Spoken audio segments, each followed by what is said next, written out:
This is kind of a continuation of the last video where we had the front end tore apart and we were going to kind of give it a facelift, so to say, and then everything took a crap. So in this video we are going to finish up the front end. We have new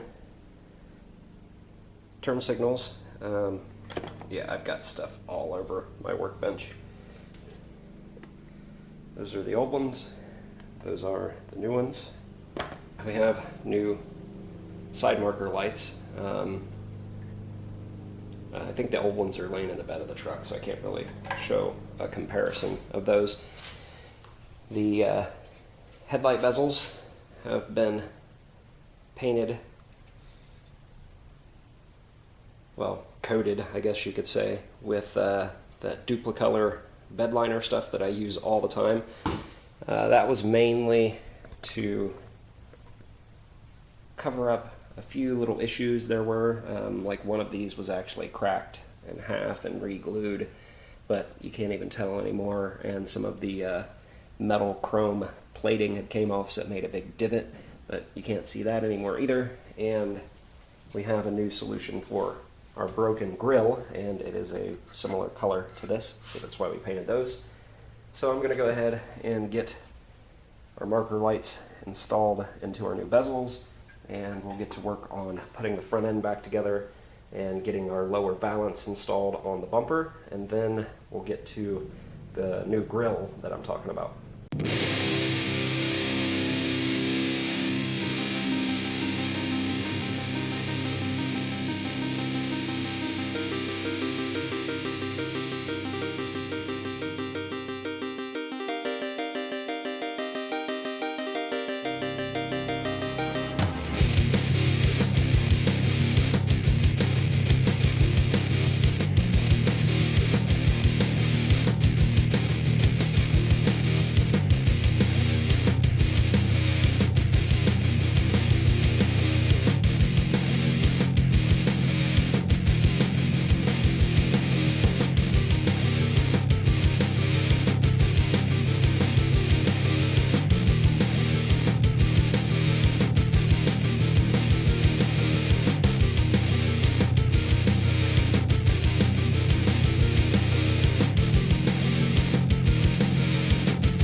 If any of you guys have been a subscriber to the channel for a while, you might remember I did a video installing some running boards on a little red Jeep Wrangler.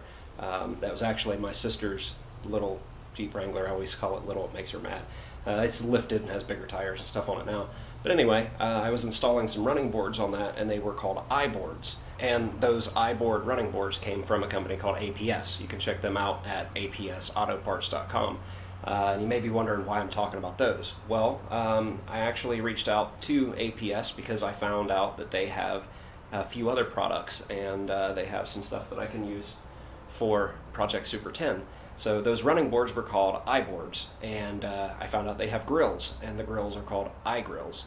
So they actually said that they would send me out a grill for Project Super 10, but they were nice enough to actually send two, so I get to choose which one I want. And I'm going to put them both up there so you guys can see. Again, that company is APS. You can find them at apsautoparts.com.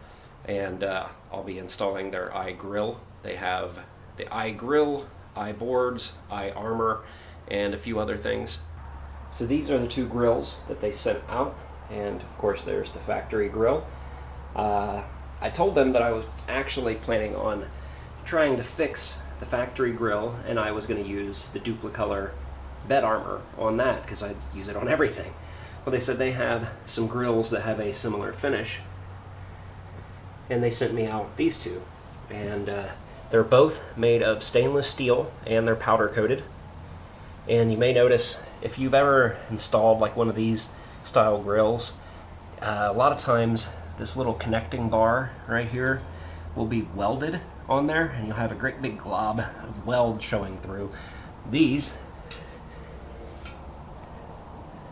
are actually riveted together, which you may say, hey, you know, a weld's going to be stronger, but it doesn't look as good. You know, you can see those welds from the front of the grill. On these, you can't. Now, as for these small thin bar style grills, people have said that around 65 or 70 miles an hour, they'll start to make a whistling sound, very similar to like when you install a light bar on a Jeep. Well, I've been told by iGrill or APS that these are guaranteed not to make any type of whistling sound. So I'll leave a link to this one in the description. This one actually is yet to have a link for it, because this is one of their, like, I guess you could say, in development style grills. So I kind of got an early release of that. These also come in chrome and silver, I believe. And I think you can get them in an aluminum style grill instead of stainless. And with the aluminum, it has a lot more bars in it than these. But I wanted to go with the stainless. So let's try putting these on the truck and see which one looks better. So I installed this other grill. I want to get the hood closed and get a good look at it with the hood closed. I like it, but it does look a little odd. I mean, it's a good quality grill and everything, and you know, I really appreciate them sending this out. I think it'll look better with the hood closed. Let me know what you guys think. I think it shows a little bit too much of what's going on behind there. Okay, so it does look better with the hood closed. What it was is, I think the hood was open and it was letting a bunch of light in there and lighting up everything behind the grill. It's gonna get really windy when I walk out here.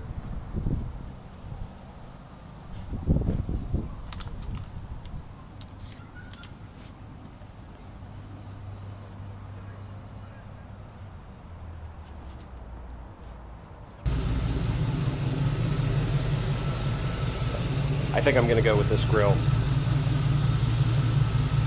I know I didn't put the other one back in with the lower balance, but you got to see the other one, you know, with everything except for that balance. And I really like this grill now that I'm seeing it on here with everything, because it covers a little bit more. Not that, you know, anything looks bad behind there. It's all painted and, you know, new aluminum radiator and everything. So everything behind there actually looks good. But with this other grill, it just, from a distance, it looks like you don't have a grill. So that's it for another episode of Project Super 10. Let me know what you guys think down in the comments about the different grills and stuff. Again, a huge thanks to APS or iGrill. I'll leave some links and stuff down in the description so you guys can check those out. Huge thanks to those guys for sending these out. And again, they have them in, you know, silver, chrome, a bunch of other colors and stuff for all kinds of different vehicles, so make sure to check those out. And if you came across this and you're not one of my subscribers, or you're new to the channel, and you want to learn a little bit more about the truck, or about the Jeep over here, or the other Jeep back there, make sure to go into my channel, check out a couple of videos. I've got videos on all these vehicles. I've got reviews, how-tos, all kinds of different stuff. So make sure to check some of those out. If you find a video that you like, hit the like button. If you have something to say, leave it down in the comments. And if you find a couple videos that you like, don't forget to subscribe to my channel.